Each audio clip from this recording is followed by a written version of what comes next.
Selamat pagi. Assalamualaikum warahmatullahi wabarakatuh. Kita masuk pada KB keempat, di mana ada materi yang akan kita sampaikan, yaitu mengutip dan menulis kutipan. Nah, apa yang menjadi maksud dari mengutip ya atau kutipan itu? Kutipan itu merupakan pernyataan, pendapat, pemikiran atau temuan para ahli atau orang lain yang kita gunakan untuk membandingkan dan memperkuat atau menolak pendapat. Ya, jadi kutipan-kutipan itu kita gunakan sebagai alat pembanding dan memperkuat atau menolak pendapat. Nah, itu yang dikatakan kutipan. Nah, ini contoh. Nah, ini contoh di mana ada kutipan yang kita ambil dari Belawati tahun 2019 pada halaman 16 sampai 18. Nah, ini kutipan nih, ya. Nah, kemudian bagaimana teknik kita mengutip? Nah, mengutip itu ada pengutipan tak langsung dan ada pengutipan langsung. Pengutipan tidak langsung, kita mengutip sumber kutipan, mengungkapkannya dengan rumusan bahasa kita sendiri atau dengan kita mengutip dengan menggunakan bahasa kita sendiri atau parafrase ya. Atau kita menghilangkan sebagian kalimat, hilangkan sebagian kata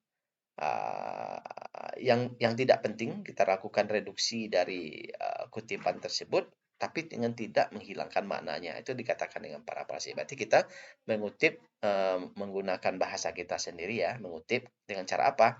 Mengutip kita maknai dengan bahasa kita sendiri, kita kemudian kita hilangkan makna, kita hilangkan bahasa-bahasa yang tidak perlu. Kita lakukan reduksi dari kata kalimat yang tidak perlu. Nah, bagaimana dengan tidak mengutip langsung? Kita mengutip apa adanya, tidak merubah sama sekali. Oke, itu kutipan langsung dan kutipan tidak langsung. Bagaimana cara kita melakukan pengutipan? Penulisan kutipan langsung, eh, ya, ini penulisan kutipan langsung. Ini di mana maksudnya? Nah, kutipan langsung ini kalau pendek ya, kemarin kita penulisan kutipan langsung ini pendek. Nah, kalau pendek, eh, sumber kutipan disatukan dengan dan sejajarkan dengan teks. Jadi kalau dia kutipan kita itu pendek, kita sejajarkan dengan teks. Kemudian kutipan menggunakan tanda petik ya, tanda petik 2. Kemudian penulisan sumber dikutip pada pada awal apapun akhir. Kemudian yang penulisnya kita buatkan di awal atau di akhir. Contoh di sini ini adalah penulisan di akhir ya. Interaksi dalam penulisan online dengan tatap muka dilakukan dengan cara yang berbeda. Interaksi pembelajaran online demikian.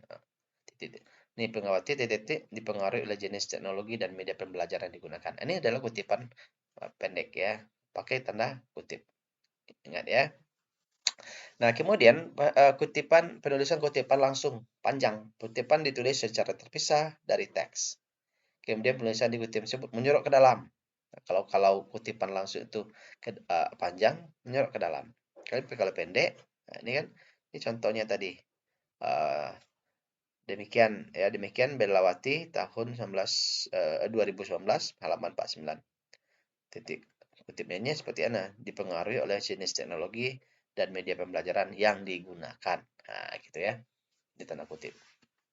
Kemudian kalau panjang, dia harus menyorot ke dalam. Kemudian penulisan kutipan dibuat menyorot ke dalam antar spasi berupa spasi tunggal. Nah, dia harus satu spasi. Kutipan tidak menggunakan tanda petik. Sumber kutipan ditulis dengan menyebutkan nama pengarang, tahun penerbit, dan tanpa nomor halaman. Wah, itu. Kalau tulisan kutipan langsung pendek, kita bikin halaman. Ya. Nah, kalau kutipannya panjang, kita tidak perlu pakai halaman. Nah, ya, nama pengarang dan tahun penerbit saja. Nah, seperti ini aja. Belawati tahun 2019. Ingat ya. Tanpa ada halaman. Kalau kutipan panjang, kemudian dia menyorot ke dalam, kemudian tidak menggunakan tanda petik, dan sebagainya. Nah, bagaimana penulisan kutipan tak langsung? Penulisan kutipan tidak langsung diintegrasikan ke dalam tulisan dan sumber kutipan. Dicantumkan dengan menyebutkan nama belakang dan tahun terbit sumber kutipan. Contoh, interaksi dalam pembelajaran online dengan tatap muka dilakukan dengan cara yang berbeda. Pilihan teknologi dan media pembelajaran dipakai akan membantu interaksi dalam pembelajaran online. Ini Belawati tahun 2019. Nah, ini adalah kutipan tidak langsung. Kan? Oke, ini kira-kira materi kita ya untuk kutipan. Ada kutipan langsung dan ada kutipan tidak langsung. Demikian saudara sekalian, semoga bermanfaat.